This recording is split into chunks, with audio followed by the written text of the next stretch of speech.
ఆర్సెల్ఆర్ Mittal steel plant ద్వారా ప్రత్యక్షంగా పరోక్షంగా 1,00,000 మందికి ఉపాధి అవకాశాలు వస్తాయని ప్రభుత్వ ప్రత్యేక ప్రధాన కార్యదర్శి ఎంటీ కృష్ణబాబు వెల్లడించారు. విశాఖ స్టీల్ ప్లాంట్కు కావాల్సిన మెటీరియల్స్ ను ఈ సంస్థ అందిస్తుందని ఆయన చెప్పారు. దీని ద్వారా ఏటా 17.8 మిలియన్ టన్నులు ఉత్పత్తి సామర్థ్యంతో స్టీల్ ప్లాంట్ ఏర్పాటు కానుందని వెల్లడించారు. బేసిక్గా ఇంటిగ్రేటెడ్ స్టీల్ ప్లాంట్. ఈ ఇంటిగ్రేటెడ్ స్టీల్ ప్లాంట్లో ఓన్లీ స్టీల్ ప్రొడక్షన్ ఫస్ట్ ఫేజ్లో 7.3 మిలియన్ టన్స్, అల్టిమేట్ ఫేజ్లో 17.6 మిలియన్ టన్స్. సో ఇదే కాకుండా దాని అసోసియేటెడ్ ఇండస్ట్రీస్ అంటే బేసిక్గా దాని యాన్సిలరీ ఇండస్ట్రీస్ ఈ స్టీల్ మీద డిపెండ్ అయ్యి ఫర్దర్ హై క్వాలిటీ ప్రొడక్ట్స్ చేసేవి స్పెషాలిటీ స్టీల్ అంటే షిప్స్కి ఉపయోగపడేవి, ఏరోనాటికల్ డిజైన్స్లో ఉపయోగపడేవి, దానికి సంబంధించిన యాన్సిలరీ ఇండస్ట్రీస్ కూడా చాలా రావడానికి అవకాశం ఉంది.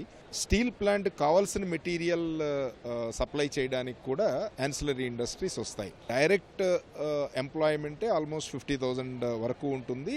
ఇండైరెక్ట్ ఎంప్లాయ్మెంట్ కూడా కలిపితే ఆల్మోస్ట్ 1,00,000 మంది వరకు ఎంప్లాయ్మెంట్ ఆపర్చునిటీ ఈ ఏరియాకు వస్తుంది.